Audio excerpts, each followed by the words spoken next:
O banquinho era branco, de plástico, desses de boteco de esquina. Estava encostado entre um fogão industrial e uma pilha de engradados de refrigerante. Cheirava a gordura quente e a detergente. Foi ali, naquele canto de cozinha de buffet, que eu comi meu jantar naquela noite, sozinha, com um prato de comida que já estava ficando frio, enquanto 80 pessoas riam, brindavam e batiam palmas do outro lado da parede. Entre essas 80 pessoas estava meu filho, meu neto de 13 anos, minha neta de 10, e a mulher que, 5 minutos antes, tinha me puxado pelo braço até o corredor, encostado a boca no meu ouvido e sussurrado: Dona Marlene, a senhora não se importa de comer na cozinha, né? Sogra pobre não senta na mesa principal.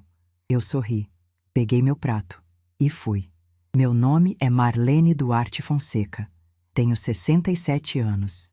E se você está ouvindo essa história, precisa saber que aquele banquinho de plástico na cozinha não foi o fim. Foi o começo. O começo do dia em que eu descobri que o amor de mãe, sozinho, não protege ninguém, nem mesmo a mãe. E que às vezes, a mulher que te manda comer na cozinha não sabe que o chão onde ela dança pertence a você. Mas para você entender o que aconteceu naquela noite, eu preciso voltar ao começo.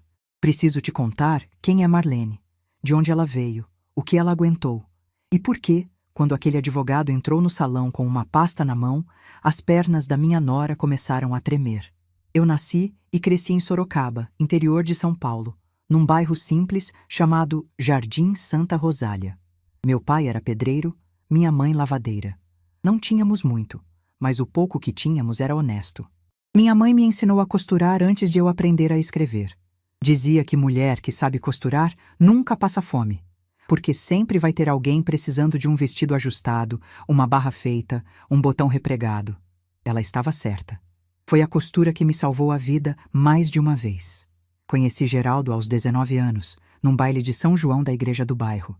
Ele era um rapaz quieto, de mãos grandes e sorriso tímido, filho de um imigrante português que tinha um pequeno comércio de materiais de construção. Nos casamos quando eu tinha 22.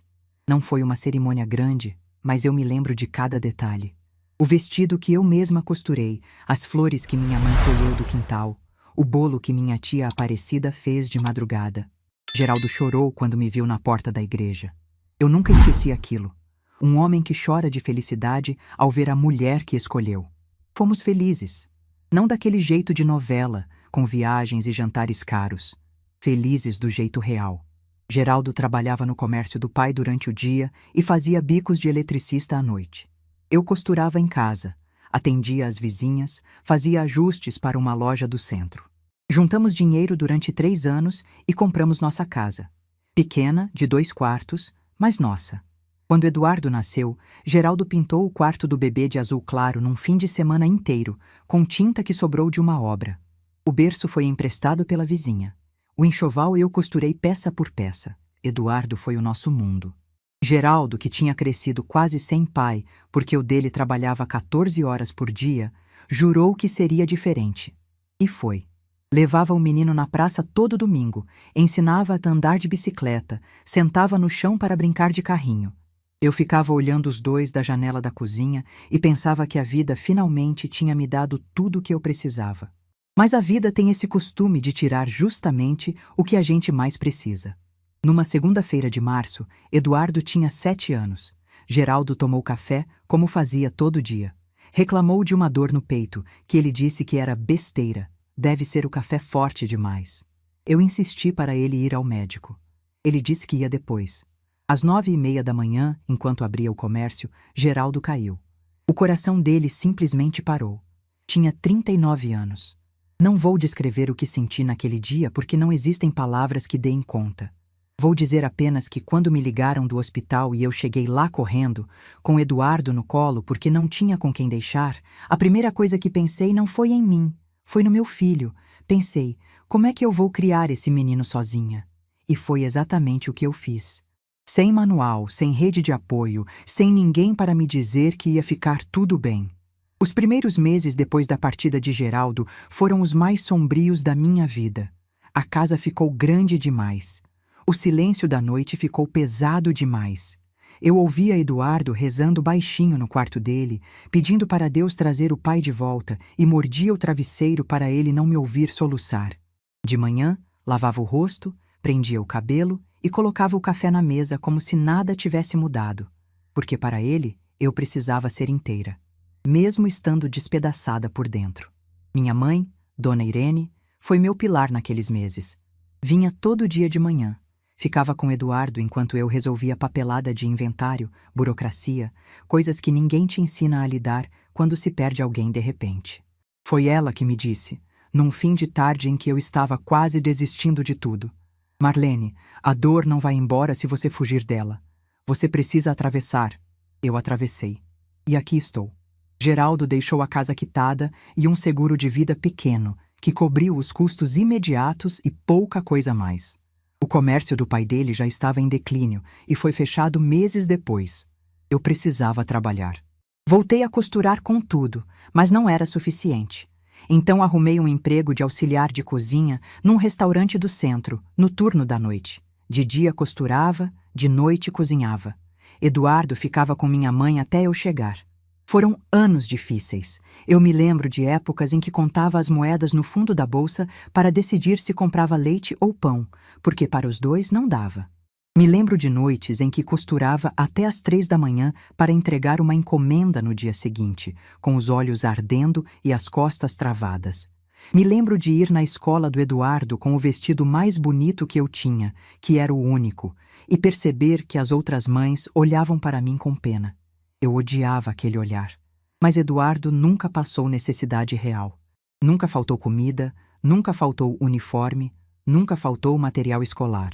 Se eu precisava fazer milagre para isso acontecer, o milagre era feito em silêncio. Ele não precisava saber que a mãe dele, às vezes, jantava só arroz com ovo para que ele pudesse comer carne. Eduardo cresceu e se tornou um rapaz bom, estudioso, educado, trabalhador. Aos 18 anos, conseguiu um estágio numa construtora.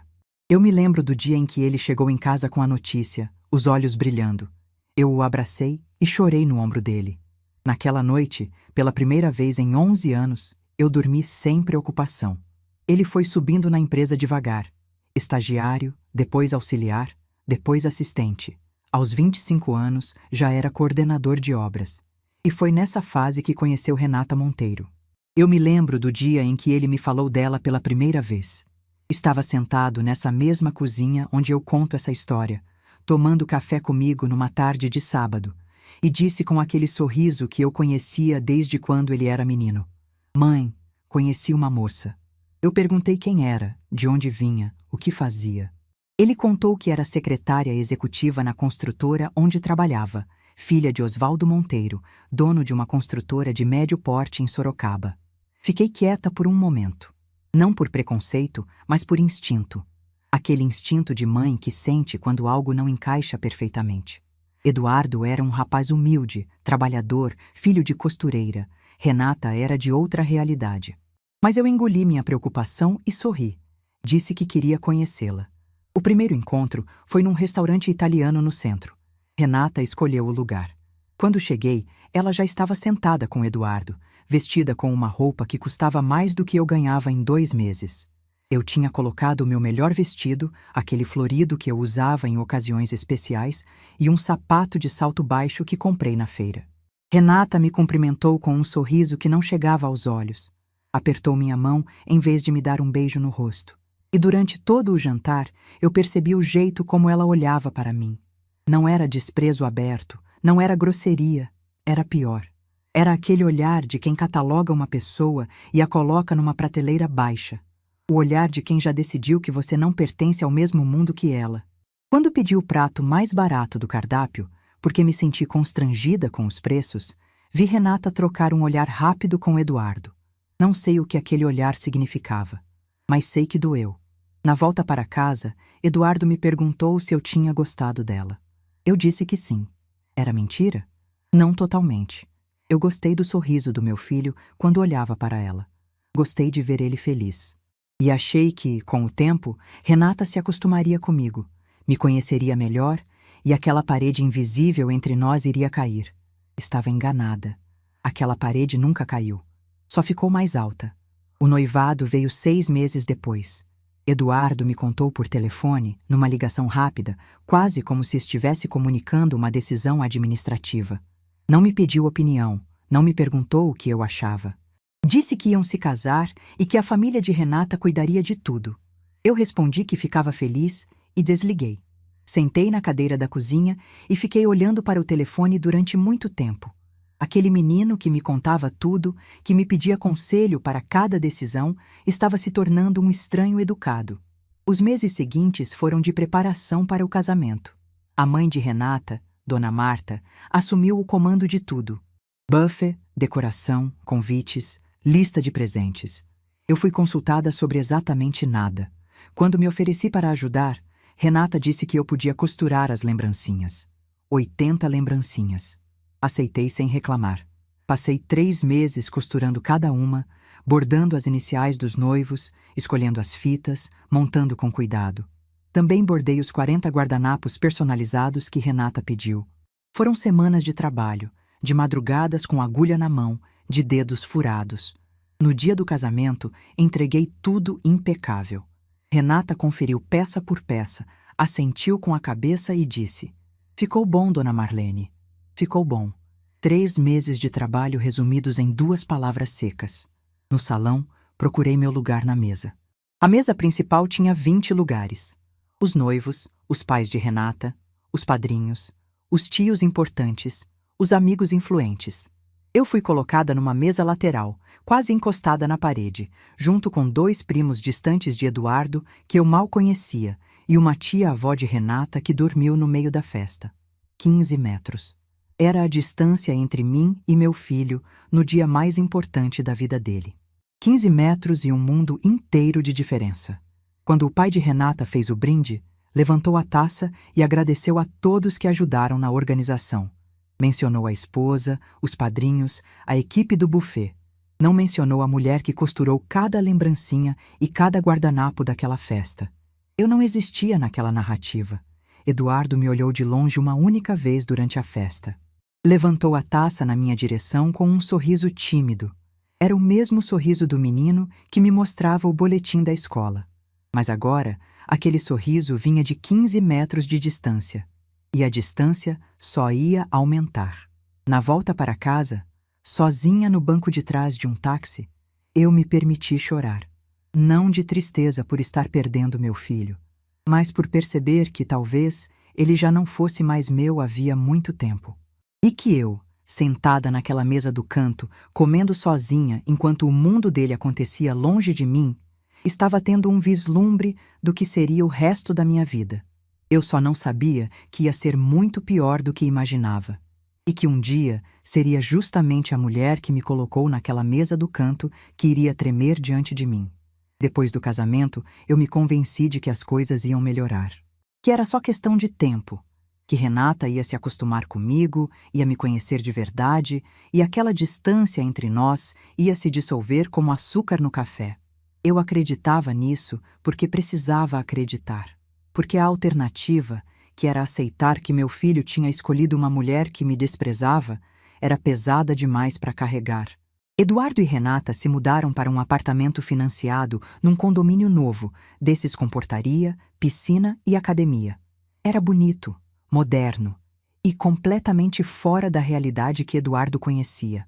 O financiamento era longo, as parcelas eram altas e eu sabia que eles estavam apertados. Então fiz o que qualquer mãe faria. Ou pelo menos o que eu achava que qualquer mãe faria. Fui ao banco e saquei minhas economias. R$72 mil. 8 anos da minha vida, costurando, fazendo bico, guardando cada centavo que sobrava depois de pagar as contas.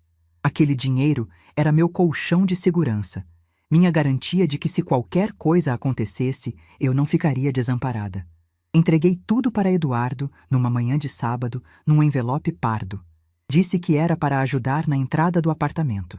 Ele me abraçou, agradeceu, e eu vi nos olhos dele o mesmo menino que corria para me mostrar o boletim da escola.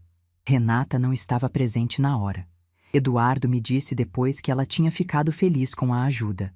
Mas semanas depois, numa visita ao apartamento novo, ouvi sem querer Renata no telefone com a mãe. Ela estava na varanda, achava que eu estava na cozinha e disse rindo: "O apartamento é pequeno, mãe, mas foi o que deu para comprar com a ajudinha da sogra." Ajudinha. 72 mil reais. 8 anos da minha vida. Tudo cabe numa palavrinha quando a pessoa que fala já decidiu que você não vale nada. Engoli. De novo. Porque eu era especialista nisso. Tinha um doutorado em engolir. Nos primeiros meses, eu visitava o apartamento com frequência.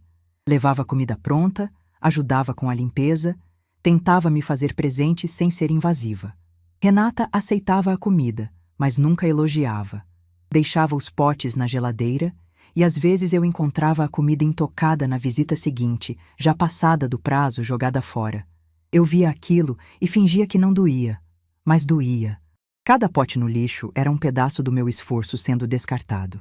Renata começou a fazer pequenas correções na minha presença. Não gritava, nunca gritou. Era pior. Era aquele tipo de crueldade que vem embrulhada em educação. Dizia que eu lavava a louça com água demais, que meu tempero era pesado, que eu pendurava a roupa errado. Uma vez, enquanto eu limpava a pia, ela passou por trás de mim e refez tudo que eu tinha acabado de fazer, sem dizer uma palavra. Eu fiquei parada, com o pano na mão, assistindo meu trabalho ser apagado na minha frente. Eduardo via? Acho que sim, mas escolhia não enxergar. Quando Renata engravidou, eu renasci por dentro. Ia ser avó. Finalmente teria um papel que ninguém poderia me tirar. Comecei a costurar o enxoval por conta própria.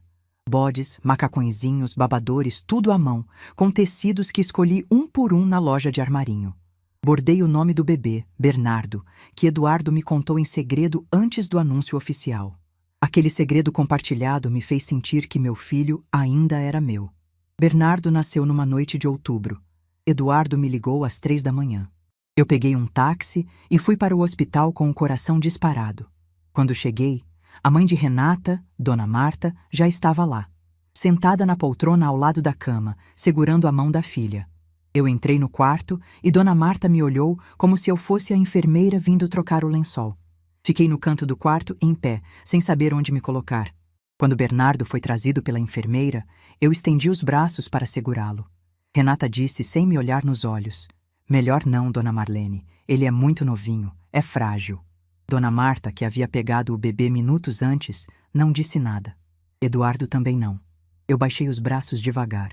E naquele gesto, algo pequeno se partiu dentro de mim. Nos meses seguintes, cada tentativa de me aproximar do meu neto era barrada. Eu não podia dar banho porque não sabia a temperatura certa. Não podia dar mamadeira porque o pediatra orientou diferente. Não podia cantar para ele dormir porque confundia o sono do bebê. Eu, que criei Eduardo sozinha, que trocava fralda no escuro e preparava mingau com uma mão só, de repente não era qualificada para segurar meu próprio neto. E foi nessa época que aconteceu o episódio do ursinho. Eu passei 2 semanas costurando um ursinho de pelúcia para Bernardo. Escolhi um tecido macio cor de caramelo, fiz olhos de botão preto, bordei um coraçãozinho no peito com a inicial B. Embrulhei com papel de seda azul, coloquei uma fitinha e levei ao apartamento num domingo de manhã. Renata abriu o presente na minha frente. Olhou para o ursinho, virou de um lado para o outro e disse com um sorriso gelado: "Que gracinha, Dona Marlene. Obrigada." Colocou-o em cima da mesa e mudou de assunto. Eu fui embora me sentindo estúpida, como se tivesse levado algo inadequado, algo que não pertencia àquele mundo de brinquedos importados e móveis de grife. Na visita seguinte, 3 dias depois, fui à cozinha pegar um copo d'água e vi. O ursinho estava no lixo, jogado entre cascas de banana e embalagem de iogurte, com o papel de seda azul ainda grudado na pata. O coraçãozinho com a inicial B olhando para cima, como se me perguntasse por quê. Eu tirei o ursinho do lixo, limpei com um guardanapo, coloquei dentro da minha bolsa sem dizer nada para ninguém. Voltei para a sala, sorri, tomei meu café e fui embora. Naquela noite, sentada na minha cama, segurei aquele ursinho contra o peito e chorei até não ter mais lágrimas. Não era apenas um brinquedo, era o que ele representava. Era a confirmação de que nada que eu fizesse seria bom o bastante. Que eu podia costurar durante semanas, bordar com carinho, colocar minha alma inteira num presente e ainda assim ele acabaria no lixo. O ursinho está aqui comigo até hoje. na estante do meu apartamento. Limpo, intacto, com o coraçãozinho virado para fora. Às vezes olho para ele e lembro daquela mulher que eu era, a mulher que engolia tudo. A mulher que achava que amor significava aceitar qualquer coisa. Depois do ursinho, as coisas pioraram. Não de forma explosiva, mas naquela erosão lenta que vai corroendo por dentro sem que ninguém perceba de fora. Renata fez o álbum de fotos do primeiro ano do Bernardo. 20 páginas, mais de 100 fotos. Bernardo com a mãe, com o pai, com os avós maternos, com os tios, com os padrinhos. Comigo, nenhuma. Nenhuma. Como se eu não existisse na vida daquele menino. Quando perguntei a Eduardo sobre o álbum, ele disse que provavelmente foi um esquecimento. Esquecimento. A palavra preferida daquela família quando o assunto era eu. O aniversário de 1 ano do Bernardo foi numa chácara alugada pela família Monteiro. Festão. Decoração temática, buffet infantil. Fotógrafo profissional. Eu fui convidada na véspera. Na véspera. Renata ligou às 8 da noite dizendo que quase esqueceu de me avisar. Fui com um presente comprado às pressas, com o vestido que tinha em casa, sem tempo para me preparar. Na festa, fiquei cuidando da mesa de doces porque ninguém conversava comigo. Dona Marta circulava pelo salão como anfitriã oficial. Eu era a figurante silenciosa que aparecia no fundo das fotos por acidente. 2 anos depois, nasceu Beatriz. E com a segunda neta, a distância virou abismo. Renata parou de me convidar para as datas da família. Eu soube do aniversário de 3 anos da Beatriz pelo Facebook. Vi as fotos numa manhã de sábado, rolando a tela do celular, e de repente lá estava. Minha neta soprando velhinhas num bolo cor-de-rosa, cercada de crianças e adultos sorrindo. Balões, decoração, bexigas. Uma festa inteira que aconteceu sem mim. Liguei para Eduardo com a voz trêmula. Ele gaguejou, disse que pensou que Renata tinha me avisado, que foi falha de comunicação. Eu quis gritar, quis perguntar como é que se esquece de convidar uma avó para o aniversário da neta. Mas não gritei. Disse que entendia e desliguei. Sentei na cadeira da cozinha e fiquei olhando para o nada. Dona Márcia, minha vizinha e amiga de 15 anos, me encontrou assim quando veio trazer um pedaço de bolo. Olhou para mim e disse sem rodeios: Marlene, você está tão ocupada tentando caber na vida deles que esqueceu que tem uma vida sua. Aquela frase ficou martelando na minha cabeça durante semanas, mas eu ainda não estava pronta para ouvir. Tentei mais uma vez. Na Páscoa seguinte, comprei ovos de chocolate para Bernardo e Beatriz. Fui ao apartamento sem avisar, achando que seria uma surpresa gostosa. Quando cheguei na portaria, o porteiro me olhou constrangido e disse que a senhora Renata havia pedido para eu não subir sem avisar antes. Liguei para Eduardo. Ele disse que Renata tinha mudado as regras do condomínio, que agora era assim para todos. Mentira. Eu sabia que era mentira. Mas o que eu ia fazer? Voltei para casa com os ovos de chocolate na sacola. Dei para os filhos de Dona Márcia. Meses depois, fui visitar meu neto num sábado e percebi que a fechadura do apartamento tinha sido trocada. Minha chave não entrava mais. Toquei a campainha, Renata abriu e disse com naturalidade: Ah, trocamos a fechadura semana passada, esqueci de avisar. Esqueceram. De novo. Sempre esqueciam quando o assunto era eu. Não me deram a chave nova. Foi nessa época que Bernardo, já com 8 anos, me perguntou uma coisa que nunca vou esquecer. Estávamos sentados na praça, num dos raros passeios que eu conseguia fazer com ele, e ele disse: Vó, por que a senhora nunca dorme lá em casa? A vovó Marta dorme toda semana. Eu olhei para aquele menino de olhos grandes e não soube o que responder. Disse que a avó Marlene morava pertinho e por isso não precisava dormir lá. Ele pareceu aceitar. Mas eu vi nos olhos dele que ele sabia que tinha algo errado. Crianças sabem. Elas sempre sabem. E foi numa dessas noites em casa, sozinha, incapaz de dormir, que decidi arrumar os documentos antigos de Geraldo. Não por nenhum motivo especial. Só precisava me ocupar, fazer alguma coisa com as mãos, preencher o silêncio. Abri aquela caixa de sapato que ficava no fundo do armário, cheia de papéis amarelados, certidões, recibos, cartas que Geraldo guardava de forma desorganizada. E no meio daqueles papéis encontrei um envelope grosso, lacrado, com uma etiqueta escrita à mão pelo meu sogro, seu Virgílio. Escritura: Terreno Zona Norte. Abri o envelope, li o documento, li de novo, e pela terceira vez, devagar, palavra por palavra. Eu não sabia o que tinha sido feito daquele terreno. Não sabia nem que ele existia. Em 30 e poucos anos, ninguém nunca havia me falado sobre ele. Na manhã seguinte, com o envelope na bolsa, fui até o escritório de Dr. Fábio Medeiros. Um advogado sério, cabelos grisalhos, escritório pequeno perto do fórum que Dona Márcia me indicou anos antes. Ele me recebeu com educação, pediu para ver o documento e, quando terminou de ler, ficou em silêncio por quase 1 minuto. Tirou os óculos, esfregou os olhos e perguntou: Dona Marlene, a senhora sabe o que está construído nesse terreno? Eu disse que não. Ele abriu o computador, digitou o endereço da matrícula e virou a tela para mim. No mapa, a localização do terreno era clara. E em cima dele, ocupando quase toda a área, estava a sede da construtora Monteiro, o galpão principal, o escritório administrativo, o estacionamento de máquinas, o império do pai da minha nora, construído no meu chão. Dr. Fábio me explicou tudo com paciência. Eduardo, aos 24 anos, havia cedido o direito de uso da metade dele para Osvaldo Monteiro, numa cessão por 10 anos que já havia vencido. Mas a minha metade nunca teve cessão, nunca teve autorização, nunca teve sequer uma conversa. 15 anos de ocupação sem meu conhecimento, sem meu consentimento, sem me pagarem 1 centavo. Saí daquele escritório com as pernas bambas e a cabeça girando. Não sabia o que sentir. Raiva, medo, poder, tudo ao mesmo tempo. Mas Dr. Fábio me deu um conselho que segurei como uma âncora. Dona Marlene, não faça nada agora. Vamos organizar tudo, registrar tudo e guardar. A senhora vai saber quando for a hora. E eu guardei. Guardei durante 3 anos.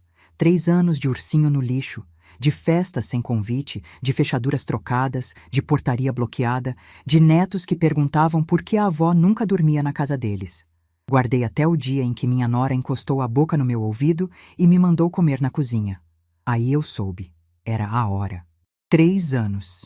3 anos eu guardei aquele segredo como quem guarda uma brasa dentro do bolso. Queimava, mas eu não soltava. Porque Dr. Fábio me ensinou uma coisa que nunca esqueci. Dona Marlene, documento no momento errado é desperdício. Documento no momento certo é poder. E durante 3 anos eu esperei o momento certo. Não foi fácil. Houve noites em que eu acordava às 2 da manhã, ia até a gaveta onde guardava a pasta com toda a documentação do terreno, abria, lia cada papel e pensava: será que eu tenho coragem? Houve manhãs em que eu quase liguei para Dr. Fábio pedindo para desistir de tudo, para deixar as coisas como estavam, para aceitar meu lugar de figurante e parar de sonhar com algo diferente. Mas aí vinha uma nova humilhação, um novo esquecimento, um novo olhar de Renata que me lembrava exatamente onde ela achava que eu pertencia. E a brasa voltava a arder. A última gota veio num domingo de manhã, 4 meses antes da festa. Eu havia ligado para Eduardo pedindo para ver as crianças. Ele disse que ia falar com Renata e me retornava. O retorno veio por mensagem, às 11 da noite. Mãe, esse fim de semana não dá. Renata marcou atividades com as crianças. Semana que vem a gente vê. Semana que vem nunca chegava. Era sempre na semana que vem, no mês que vem, quando der, quando encaixar. Eu estava sendo agendada e cancelada como uma consulta de dentista. Dona Márcia percebeu que algo estava diferente em mim. Ela me conhecia bem demais para não notar. Numa tarde em que tomávamos café na varanda do meu apartamento, ela me olhou de lado e disse: Marlene, você está com cara de quem tomou uma decisão. Eu sorri e não respondi, mas ela estava certa. 2 semanas antes da festa de Renata, Eduardo me ligou. A voz era aquela mistura de obrigação e constrangimento que eu já conhecia de cor. Disse que Renata ia completar 35 anos, que estavam organizando uma comemoração no salão de festas do condomínio e que eu estava convidada. Agradeci. Disse que iria. E quando desliguei, fiquei sentada no sofá por um longo tempo, com o celular na mão, sentindo o coração bater devagar. Peguei o telefone e fiz outra ligação. para Dr. Fábio. Ele atendeu no segundo toque. Eu disse apenas 4 palavras. Doutor, é na festa. Houve um silêncio do outro lado. Depois ele respondeu com aquela calma que só advogados experientes têm. Dona Marlene, tem certeza? Eu disse que sim. Ele respirou fundo e disse: então vamos preparar tudo. Nos dias seguintes, Dr. Fábio organizou cada detalhe. A certidão de matrícula atualizada, a planta do terreno com sobreposição da área construída, o levantamento dos anos de ocupação sem contrato.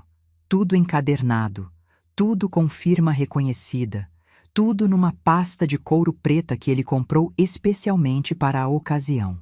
Quando me mostrou o material pronto, eu segurei aquela pasta nas mãos e senti o peso. Não o peso do papel. O peso de 35 anos de silêncio que finalmente teriam voz. Combinamos que ele chegaria durante o brinde principal. Não antes, não depois. No momento exato em que todos estariam de taça na mão, olhando para Renata. No dia da festa, acordei cedo. Tomei café sem pressa, reguei minhas plantas, coloquei uma roupa para lavar. Fiz tudo com uma calma que me surpreendeu. Pensei que estaria nervosa, ansiosa, com medo. Mas não. Eu estava serena de um jeito que nunca tinha sentido antes. Era a serenidade de quem já tomou a decisão mais difícil e agora só precisa caminhar até ela. Escolhi meu vestido azul marinho. Eu mesma tinha costurado aquele vestido semanas antes, com um tecido bonito que comprei na loja do centro. Era simples, elegante, sem exageros. O tipo de vestido que uma senhora de 67 anos usa quando quer se sentir bonita sem precisar da aprovação de ninguém. Coloquei meus brincos pequenos de pérola, que eram da minha mãe, passei um batom discreto e me olhei no espelho. A mulher que me olhou de volta não era mais a Marlene que comia sozinha enquanto os outros riam. Era outra. Eu não saberia explicar o que tinha mudado, mas algo nos meus olhos estava diferente. Cheguei à festa às 8 da noite. O salão estava cheio, música ambiente, garçons circulando com bandejas, mesas decoradas com flores brancas e velas. Renata estava deslumbrante, de vestido vermelho, sorrindo para todos, recebendo abraços e presentes. Quando me viu, acenou de longe com um sorriso automático, daqueles que se dá para alguém que você convidou por obrigação. Eduardo veio me cumprimentar. Me deu um beijo no rosto, perguntou se eu estava bem. Eu disse que sim. Bernardo e Beatriz correram para me abraçar, e por um momento meu coração apertou. Bernardo, já com 13 anos, quase da minha altura, me disse baixinho: que bom que a senhora veio, vó. Beatriz, de 10, me segurou pela mão e me puxou para dentro do salão. Engoli a emoção e sorri para eles. Procurei meu lugar na mesa. Andei pelo salão, olhando as plaquinhas com nomes. Mesa 1, Renata e Eduardo. Mesa 2, Osvaldo e Dona Marta. Mesa 3, padrinhos. Mesa 4, amigos íntimos. Mesa 5, colegas de trabalho. Continuei andando. Mesa 6, 7, 8. Meu nome não estava em nenhuma delas. Antes que eu tivesse tempo de perguntar, senti uma mão no meu braço. Renata. Ela me conduziu até o corredor que dava para a área de serviço, longe dos convidados. Olhou para os lados para ter certeza de que ninguém via, e então se inclinou na minha direção. O perfume dela era forte, doce demais. E as palavras que saíram da boca dela foram pronunciadas quase como um carinho, como quem faz um pedido gentil a uma criança. Dona Marlene, a senhora não se importa de comer na cozinha, né? Sogra pobre não senta na mesa principal. Tenho sócios do meu pai aqui hoje, gente importante. A senhora entende, né? Eu olhei nos olhos dela, e naquele momento vi tudo o que precisava ver.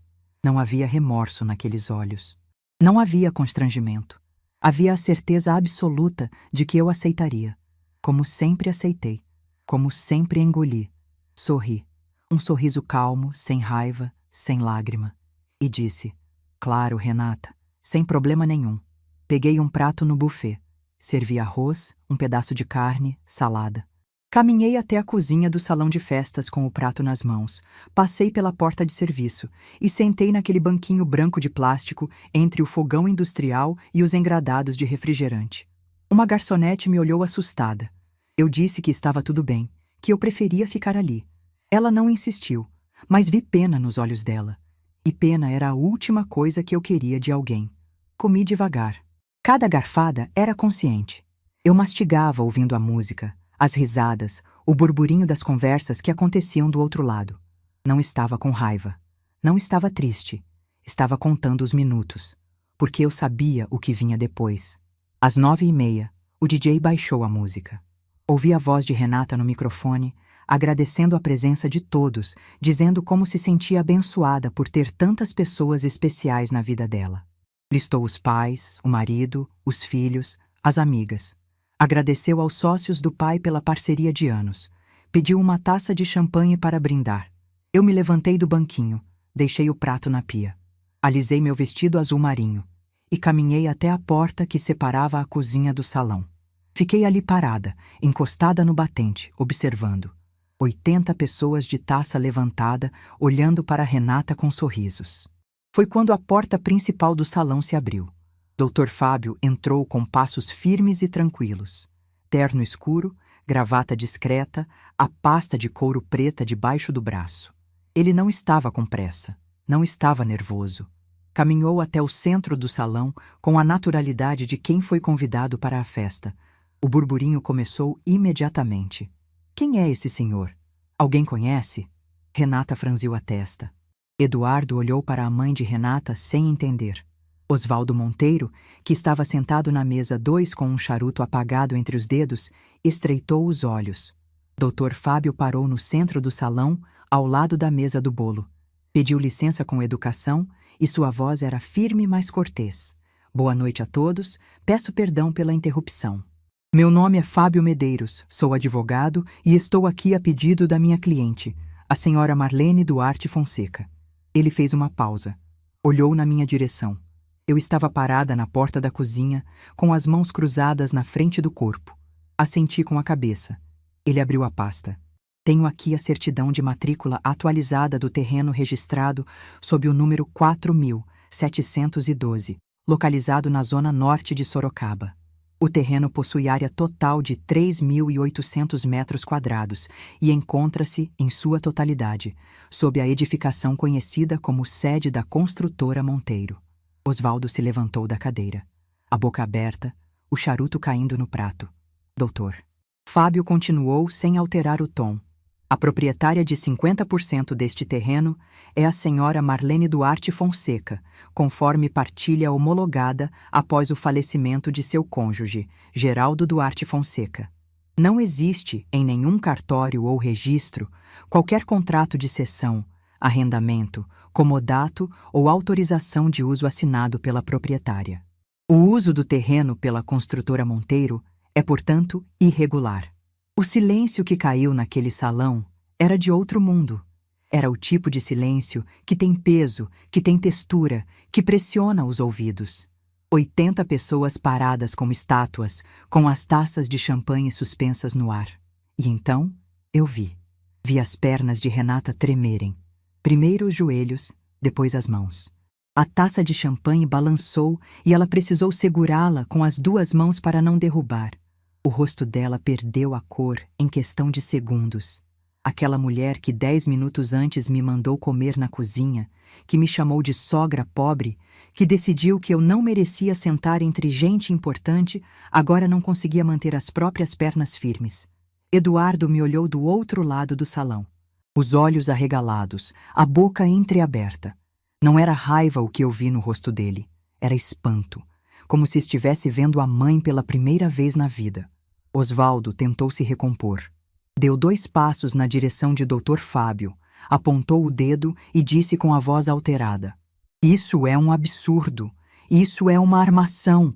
Quem mandou esse homem aqui? Dr. Fábio não se abalou.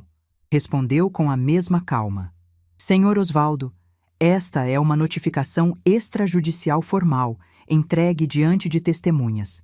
A senhora Marlene está exercendo seu direito como proprietária.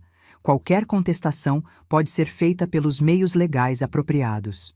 Dona Marta puxou Renata pela mão, tentando tirá-la do centro do salão. Mas Renata estava paralisada. Olhava para mim com uma expressão que eu nunca tinha visto no rosto dela. Não era raiva, era medo. Medo puro. O medo de quem percebe que o chão sob seus pés nunca foi seu. Eu não disse uma palavra. Não precisei. Fiquei ali, parada na porta da cozinha, com meu vestido azul marinho que eu mesma costurei, meus brincos de pérola que eram da minha mãe, e a calma de uma mulher que esperou o momento certo durante 3 anos. Dr. Fábio colocou uma cópia dos documentos na mesa mais próxima, guardou a pasta e se despediu com educação. Boa noite a todos. Desculpem a interrupção. Ele caminhou até mim, me ofereceu o braço e saímos juntos pela porta principal. Lá fora, o ar da noite estava fresco. Eu respirei fundo, olhei para o céu e senti algo que não sabia mais como era. Leveza. Uma leveza enorme, como se 35 anos de peso tivessem sido retirados dos meus ombros de uma vez só. Dr. Fábio me olhou e perguntou: "A senhora está bem, dona Marlene?" Eu sorri. Dessa vez, de verdade. E respondi: "Doutor, eu nunca estive tão bem na minha vida." Ele me levou para casa. No caminho, nenhum dos dois disse nada. Não era necessário. O silêncio do carro era completamente diferente do silêncio daquela cozinha. Era o silêncio de quem finalmente fez o que precisava ser feito. Quando cheguei ao meu apartamento, tranquei a porta, sentei no sofá e olhei para o ursinho na estante. Aquele ursinho de caramelo com o coraçãozinho bordado, que um dia foi jogado no lixo por uma mulher que achava que eu não valia nada. Eu disse baixinho, para ele e para mim: "Acabou. Finalmente acabou." Mas eu estava errada. Não tinha acabado. O que veio depois daquela noite foi algo que eu não esperava. Algo que me fez questionar se eu tinha feito a coisa certa. E algo que, no final, me mostrou que coragem não é ausência de dúvida. É a decisão de seguir em frente, mesmo tremendo por dentro. O primeiro telefonema veio às 6 da manhã do dia seguinte. Eu nem tinha dormido direito. Passei a noite entre o sofá e a cama, alternando entre uma paz estranha e uma ansiedade que subia do estômago. O celular tocou e o nome na tela era Eduardo. Não atendi. Ele ligou de novo. E de novo. 5 chamadas em 10 minutos. Eu olhava para aquele nome piscando na tela e sentia algo que não esperava sentir. Dúvida. Não dúvida sobre o que eu tinha feito, mas sobre o que viria depois. Durante 3 anos, eu tive o controle da situação. O segredo era meu, o tempo era meu, a decisão era minha. Agora, o segredo tinha sido revelado para 80 pessoas e eu não controlava mais nada. Na 6ª chamada, atendi. A voz de Eduardo estava irreconhecível. Não era raiva, não era choro. Era uma coisa no meio, como se ele estivesse falando de dentro de um poço. Ele disse que precisava me ver, que precisava entender o que tinha acontecido, que a noite tinha sido um caos depois que eu saí. Disse que Osvaldo quase passou mal, que Renata não dormiu, que os sócios da construtora estavam ligando desde as 5 da manhã, pedindo explicações. Eu ouvi tudo em silêncio. Quando ele terminou, disse apenas: "Eduardo, pode vir aqui às 10. Vou preparar café." Ele chegou às 9h42. Eu sei porque olhei para o relógio da cozinha quando a campainha tocou. Abri a porta e vi meu filho como não o via há anos. Olheiras fundas, camisa amarrotada, cabelo sem pentear. Parecia ter envelhecido 5 anos numa única noite. Entrou no apartamento, olhou ao redor como se estivesse vendo o lugar pela primeira vez e sentou na cadeira da cozinha. Eu servi café. Coloquei o açucareiro na mesa, os biscoitos de maisena que ele gostava desde criança, um guardanapo de pano. Fiz tudo com calma, como se fosse uma manhã qualquer. Eduardo ficou em silêncio por um longo tempo, segurando a xícara sem beber. Eu sentei na frente dele e esperei. Não ia facilitar. Não ia puxar assunto. Não ia pedir desculpas. Não ia justificar. Tinha passado a vida inteira quebrando o silêncio para aliviar o desconforto dos outros. Dessa vez, o silêncio era dele para quebrar. Quando finalmente falou, a voz saiu baixa e trêmula. Disse que não sabia sobre o terreno. Que quando assinou a cessão para Osvaldo, tinha 24 anos, estava apaixonado por Renata, e o futuro sogro disse que era um simples papel para formalizar o uso de um terreno que não valia nada. Disse que nunca imaginou que metade fosse minha, que ninguém nunca falou sobre isso. Eu escutei com atenção. E então perguntei, sem alterar o tom: "Eduardo, e se você soubesse, se soubesse que metade era minha, teria me consultado?" Ele hesitou. E naquela hesitação eu tive minha resposta. Continuei. Você entregou o terreno do seu pai para impressionar a família da sua namorada. Não perguntou para mim, não me incluiu, não pensou se aquilo podia ser importante para nós. Eu era sua mãe, Eduardo. A mulher que costurava de madrugada para você ter uniforme. E você assinou um papel que envolvia a herança do seu pai sem me dizer uma palavra. Ele baixou os olhos. A xícara tremia nas mãos dele. Então eu disse o que havia guardado por anos. Não com raiva, não com grito, com a voz mais calma e firme que já usei na vida. Durante 10 anos, sua mulher me tratou como se eu fosse uma vergonha na vida de vocês. Me tirou de fotos, me escondeu de festas, jogou no lixo o ursinho que eu costurei para o meu neto. Trocou a fechadura da casa sem me dar a chave. Mandou o porteiro me barrar na portaria. Me mandou comer na cozinha no meio de uma festa porque sogra pobre não senta na mesa principal. E você, Eduardo, você assistiu tudo, cada humilhação, cada desfeita, e não disse uma palavra sequer. As lágrimas desciam pelo rosto dele agora, silenciosas. Eu não fiz isso por dinheiro, eu não fiz isso por vingança.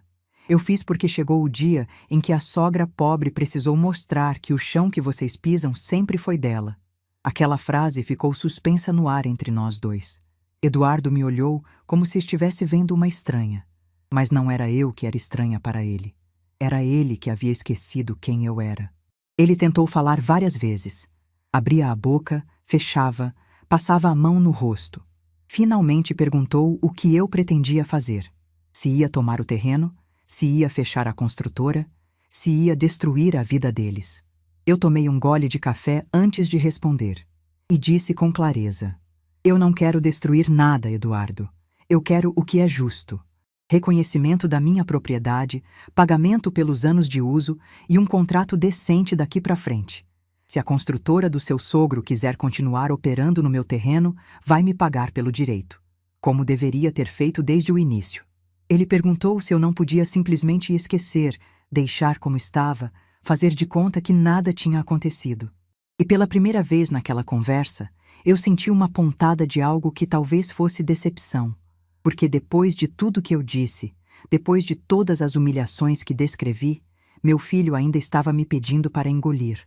Respondi: esquecer é o que eu fiz durante 10 anos. E olha onde me levou. Sentada num banquinho de cozinha, comendo sozinha enquanto vocês brindavam. Eduardo saiu do meu apartamento às 11h30. Não bateu a porta, não gritou, não ameaçou. Saiu como entrou, em silêncio. Mas eu vi nos ombros dele o peso de quem finalmente entendeu que as coisas não seriam resolvidas com um pedido de desculpas. Quando a porta fechou, fiquei sentada na cozinha olhando para as 2 xícaras. A minha, vazia. A dele, ainda cheia. Ele não tinha bebido um gole sequer. Peguei a xícara dele, joguei o café frio na pia e lavei as 2 com cuidado. Aquele gesto simples de lavar a louça sozinha depois de uma conversa difícil me lembrou de todas as vezes que fiz isso ao longo da vida. Só que agora era diferente. Agora eu estava lavando não por obrigação, mas porque aquela cozinha era minha. Aquele apartamento era meu. E a decisão que tomei também. O que veio nos dias seguintes foi uma tempestade. Renata contratou um advogado caro, desses de escritório grande em São Paulo. Ele entrou em contato com o Dr. Fábio, alegando que a cessão assinada por Eduardo cobria o terreno inteiro, que eu havia consentido de forma verbal que existia uso capião. Doutor. Fábio ouviu cada argumento, anotou tudo e respondeu com 3 documentos que derrubaram tudo de uma vez. A certidão de matrícula mostrando que minha parte nunca foi cedida, a prova de que o prazo da cessão de Eduardo já havia vencido e uma declaração formal minha atestando que nunca fui consultada sobre o uso do terreno. O advogado de Renata pediu 1 semana para analisar a situação. Doutor. Fábio me disse que isso significava que eles estavam sem argumentos e precisavam de tempo para inventar novos. Enquanto isso, os sócios de Osvaldo começaram a pressionar. 2 deles me procuraram diretamente, por telefone, com tom de voz que misturava cordialidade e desespero. Disseram que a situação estava prejudicando negócios, que tinham contratos em andamento, que obras estavam sendo questionadas por parceiros. Perguntaram se eu estava aberta à negociação. Eu disse que sim, sempre estive, mas nos meus termos. Osvaldo Monteiro foi o último a me procurar. Ligou para o escritório de Dr. Fábio e pediu uma reunião. Dr. Fábio me consultou e eu concordei, com uma condição. A reunião seria no escritório dele, não na construtora. Não ia pisar naquele terreno como visita. Era meu direito estar ali como proprietária, mas preferia manter a dignidade de negociar num território neutro. A reunião aconteceu numa quarta-feira à tarde. Osvaldo chegou acompanhado do advogado Caro e de Renata. Eu estranhei a presença dela, mas Dr. Fábio me avisou que ela viria. Eduardo não apareceu. Osvaldo era um homem grande, de voz grossa, acostumado a comandar reuniões. Mas ali, sentado numa cadeira do outro lado da mesa de Dr. Fábio, ele parecia menor. Começou tentando ser simpático, dizendo que tudo aquilo era um mal-entendido, que a família sempre me respeitou, que poderíamos resolver de forma amigável. Eu deixei ele falar. Quando terminou, foi Dr. Fábio quem respondeu. Com paciência, mas sem margem para negociação, apresentou a proposta. Reconhecimento formal da minha propriedade sobre metade do terreno. Pagamento retroativo referente a 5 anos de uso a valor de mercado e um contrato de arrendamento com prazo de 10 anos e valor mensal justo, reajustado anualmente. Osvaldo tentou negociar. Disse que o valor retroativo era alto demais, que não tinha esse dinheiro disponível, que ia precisar vender máquinas para pagar. Dr. Fábio respondeu que a alternativa era uma ação judicial por ocupação irregular, que poderia resultar em valores ainda maiores e na obrigação de desocupar o terreno. A escolha era dele. Renata, que até então estava calada, explodiu. Levantou da cadeira e disse, olhando para mim com os olhos cheios de raiva: "A senhora está fazendo isso por causa daquela festa? Por causa de um lugar na mesa? Está destruindo a vida da minha família por orgulho?" Dr. Fábio ia intervir, mas eu levantei a mão pedindo para falar. Olhei para Renata nos olhos, a mesma mulher que me mandou comer na cozinha, a mesma mulher que jogou o ursinho no lixo, a mesma mulher que trocou a fechadura sem me dar a chave, e disse, com a voz mais tranquila que encontrei dentro de mim: "Renata, não estou destruindo nada. Estou cobrando pelo que é meu. Você passou 10 anos me tratando como se eu não valesse nada, me escondeu, me excluiu, me humilhou. E durante todo esse tempo, a sua família construiu o negócio dela em cima do meu chão, literalmente. Então não é por orgulho, é por justiça." Renata abriu a boca para responder, mas Osvaldo segurou o braço dela e disse baixo: "Chega, Renata." Aquele chega do próprio pai foi talvez a maior vitória daquela reunião, porque significava que ele sabia. Sabia que a filha dele tinha me tratado mal. Sabia que a situação era insustentável. E sabia que a melhor coisa a fazer era aceitar. A negociação levou mais 3 reuniões ao longo de 2 semanas. Houve momentos em que quase desmoronou. Momentos em que Osvaldo ameaçou ir para a justiça. Momentos em que Renata mandou mensagens para Eduardo dizendo que eu estava arruinando a família. Mas Dr. Fábio segurava tudo com firmeza. E eu, pela primeira vez na vida, também. O acordo foi assinado num final de tarde de sexta-feira. Osvaldo assinou com a mão pesada. Renata não compareceu. Eduardo me ligou depois, à noite, e disse apenas: "Mãe, eu sinto muito por tudo." Eu disse que aceitava o sentimento e que a porta do meu apartamento estava aberta para ele e para meus netos. Sempre esteve. Quando desliguei, fiquei sentada no sofá, olhando para a pasta com a cópia do acordo assinado. Ao lado dela, na estante, o ursinho de caramelo. Os 2 objetos juntos contavam a história inteira. Um representava tudo que eu engoli. O outro, tudo que eu finalmente exigi. Passei a mão no coraçãozinho bordado do ursinho e sussurrei para ele, como se ele pudesse ouvir. Valeu a pena ter esperado. Dona Márcia apareceu no dia seguinte com bolo de fubá e uma garrafa de vinho. Quando contei que o acordo tinha sido assinado, ela me abraçou e chorou mais do que eu. Disse que estava orgulhosa, que eu tinha feito o que muitas mulheres sonhavam em fazer, mas não tinham coragem. Eu agradeci, mas disse que não era questão de coragem. Era questão de limite. Todo mundo tem um. O meu demorou 67 anos para ser alcançado, mas quando chegou, ninguém conseguiu me fazer recuar. Naquela noite, pela primeira vez em muitos anos, Eu dormi a noite inteira, sem acordar às 3 da manhã, sem ficar olhando para o teto, sem repassar conversas na cabeça. Dormi como uma criança, e acordei sabendo que o capítulo mais difícil da minha vida tinha terminado. Mas o mais bonito estava apenas começando. A primeira coisa que fiz com o dinheiro do acordo não foi comprar nada. Foi parar. Parece estranho dizer isso, mas durante 67 anos eu não tinha parado de verdade. Sempre havia algo para resolver, alguém para cuidar, uma conta para pagar, uma roupa para costurar, um silêncio para engolir.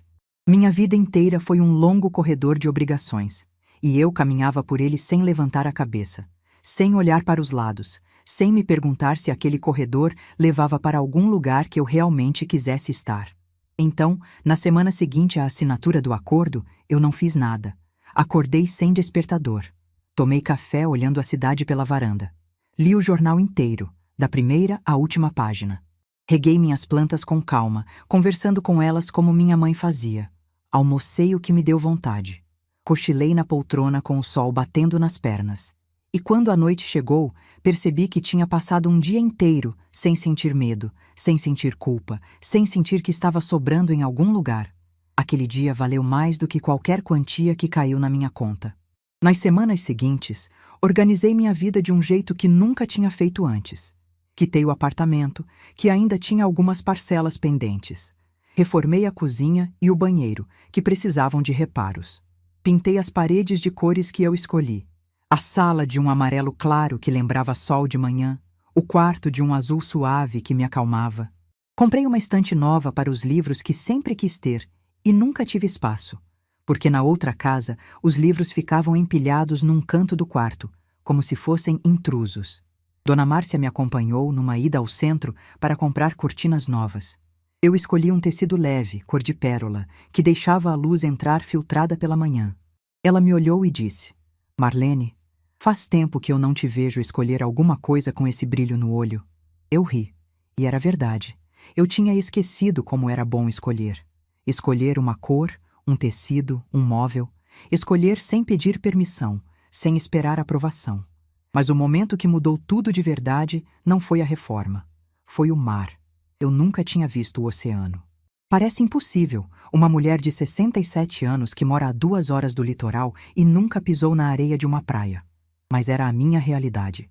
Quando criança, meus pais não tinham dinheiro para viagens. Quando casada, Geraldo trabalhava demais e nunca tirávamos férias. Quando viúva, todo centavo ia para Eduardo. E quando avó, eu não ousava gastar nada comigo mesma. O mar era um luxo que não me pertencia. Até agora. Peguei um ônibus numa manhã de quarta-feira, com uma mala pequena e o coração acelerado como se tivesse 15 anos. Desci em Santos, peguei um táxi até a pousada que Dona Márcia me ajudou a reservar pela internet, e quando entrei no quarto e abri a janela, eu vi o oceano, imenso, azul, vivo, barulhento, tão grande que meus olhos não alcançavam onde terminava. Tão bonito que meu peito doeu de uma forma que não era tristeza. Era uma espécie de gratidão furiosa, como se meu corpo estivesse bravo por ter esperado tanto tempo para viver aquilo. Desci até a praia descalça. Quando meus pés tocaram a areia molhada e a água gelada alcançou meus tornozelos, eu chorei. Ali, em pé, sozinha, com a barra da calça encharcada e o vento batendo no rosto, eu chorei como não chorava desde o dia em que encontrei o ursinho no lixo. Mas eram lágrimas completamente diferentes. Não eram de dor, eram de liberdade. Fiquei em Santos 5 dias. Caminhava pela orla toda manhã, almoçava num restaurante simples perto da pousada, lia na varanda à tarde e à noite sentava na areia para ver as luzes dos navios ao longe. Ninguém me conhecia ali. Ninguém me chamava de a mãe do Eduardo ou a avó do Bernardo. Eu era Marlene, só Marlene. Uma senhora de cabelo branco que olhava para o mar como quem olha para uma segunda chance. Quando voltei para Sorocaba, voltei diferente. Não sei explicar o que muda dentro de uma pessoa quando ela finalmente faz algo por si mesma, depois de décadas fazendo tudo pelos outros. Mas muda. É como se o corpo inteiro se reorganizasse por dentro e os ossos finalmente encaixassem no lugar certo. Me inscrevi num curso de informática para a terceira idade. A professora, uma moça chamada Fernanda, ficou impressionada quando eu aprendi a usar planilhas em 2 aulas. Eu ri e disse que quem costura à mão há 40 anos tem paciência para aprender qualquer coisa. Fiz amizades ali, mulheres da minha idade que também estavam redescobrindo o mundo depois de aposentadas, viúvas ou separadas. A gente tomava café depois das aulas e trocava histórias que fariam qualquer novela parecer amadora. Foi também nessa época que a costura voltou para a minha vida, mas de um jeito diferente. Comprei tecidos bonitos, fios coloridos e comecei a costurar por prazer. Fiz bolsas artesanais, necessaires bordadas, almofadas decorativas. Dona Márcia sugeriu que eu vendesse numa feira de artesanato do bairro. No primeiro sábado, vendi tudo antes do meio-dia. Uma senhora me perguntou se eu tinha loja. Eu sorri e disse que minha loja era uma mesa dobrável debaixo de uma árvore. A costura, que durante anos foi minha sobrevivência e minha prisão, tinha se tornado minha liberdade. Eu costurava quando queria, o que queria, para quem queria. Cada peça que saía das minhas mãos agora carregava algo que as anteriores não tinham. Escolha. 2 meses depois da viagem, Eduardo trouxe Bernardo e Beatriz para me visitar. Não veio Renata. Só ele e as crianças, num sábado de manhã. Quando abri a porta e vi meus netos ali, com aquele sorriso que só criança tem, meu coração apertou de um jeito bom. Bernardo entrou no apartamento olhando tudo com curiosidade.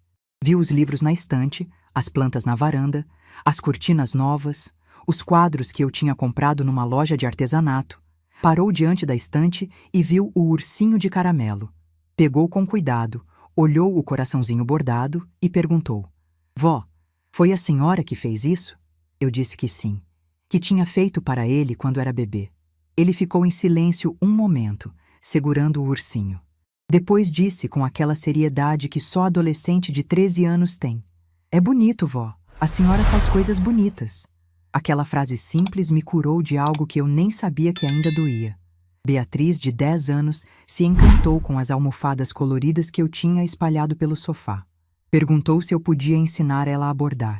Passei a tarde inteira com minha neta do lado, mostrando como passar a agulha, como escolher as cores, como transformar uma linha solta em algo bonito. Ela errou, desfiou, furou o dedo e a cada vez ria, com uma gargalhada que enchia o apartamento de vida. Eduardo ficou na cozinha tomando café, me observando de longe. Quando as crianças foram para a varanda brincar, ele veio até mim e disse com a voz baixa: Mãe, eles perguntam por que não vinham aqui antes. Eu não soube o que responder. Eu olhei para ele e disse: Diga a verdade. Diga que a avó precisou aprender a se valorizar e que agora ela sabe receber vocês com alegria, não com medo. Ele assentiu com a cabeça devagar. Vi nos olhos dele algo que não via há muitos anos: respeito. Não o respeito automático de filho para mãe. O respeito de quem finalmente enxerga a outra pessoa por inteiro. As visitas dos netos se tornaram regulares. Todo sábado alternado, Eduardo trazia Bernardo e Beatriz. Às vezes ficavam para o almoço, às vezes passavam a tarde inteira. Eu não tentava compensar os anos perdidos com excessos. Não enchia de presentes, não cedia a todas as vontades. Tratava com carinho e com limites, como sempre quis tratar, e nunca me deixaram. Bernardo, numa dessas visitas, me disse algo que guardo como o maior presente que já recebi. Estávamos sentados na varanda, ele comendo biscoito e eu costurando uma bolsa, quando ele disse do nada: Vó, a senhora é a pessoa mais corajosa que eu conheço. Eu parei a agulha no ar. Olhei para ele e perguntei por quê. Ele pensou um pouco e respondeu: Porque a senhora fez tudo sozinha. Criou meu pai sozinha, comprou seu apartamento sozinha, e quando trataram a senhora mal, a senhora não gritou, não chorou, não fez escândalo, só mostrou quem era. Isso é coragem de verdade. 13 anos. Meu neto de 13 anos entendia algo que adultos ao redor de mim levaram décadas para aprender. Ou que talvez nunca tenham aprendido. Renata nunca mais sussurrou nada no meu ouvido. Nas raras vezes em que nos encontramos, em aniversários das crianças ou datas que Eduardo organizava, ela me tratava com uma cordialidade distante. Não era amor, não era amizade, era respeito. do tipo que nasce quando a pessoa percebe que subestimou alguém completamente. E para mim, estava mais que suficiente. Eu não precisava do amor de Renata. Nunca precisei. Precisava de dignidade. E isso, finalmente, eu tinha. Um ano depois de tudo, no meu aniversário de 68 anos, fiz uma festa pequena no apartamento. Convidei Dona Márcia, as amigas do curso de informática, as mulheres da feira de artesanato, 2 vizinhas novas que tinham se tornado companhia diária. Eduardo trouxe as crianças. O apartamento ficou cheio de gente que me via como eu sou. Não como a mãe de alguém, não como a avó de alguém, como Marlene. Bernardo olhou ao redor e disse: Vó, a senhora tem muitos amigos. Eu sorri e respondi: Tenho. Demorei 67 anos para juntar eles, mas cada um valeu a espera. Naquela noite, depois que todos foram embora, sentei na varanda com um café na mão. A cidade estava acesa lá embaixo, as luzes piscando como estrelas caídas. O silêncio era meu. O apartamento era meu. A vida era minha. Olhei para a estante onde o ursinho de caramelo continuava, com o coraçãozinho virado para fora. Mas agora, ao lado dele, havia uma foto nova. Beatriz e eu sorrindo, com agulha e linha na mão, no dia em que ela bordou sua primeira flor. 2 gerações unidas pela costura. 2 gerações unidas por algo que ninguém pode jogar no lixo. Eu penso às vezes no que teria acontecido se eu não tivesse encontrado aquele envelope no fundo do armário, se eu não tivesse procurado o Dr. Fábio, se eu tivesse ficado quieta, como sempre fiz, comendo na cozinha pelo resto da vida. E a resposta me assusta, porque eu sei que teria continuado ali, invisível, diminuída, grata por migalhas, morrendo devagar por dentro enquanto sorria por fora. Mas não foi o que aconteceu. E não foi o terreno que me salvou. O terreno foi o instrumento. O que me salvou foi o dia em que decidi que eu merecia mais, que minha história merecia ser contada por mim, não escrita por quem me desprezava. Hoje, aos 68 anos, eu sei de algumas coisas que gostaria de ter sabido antes.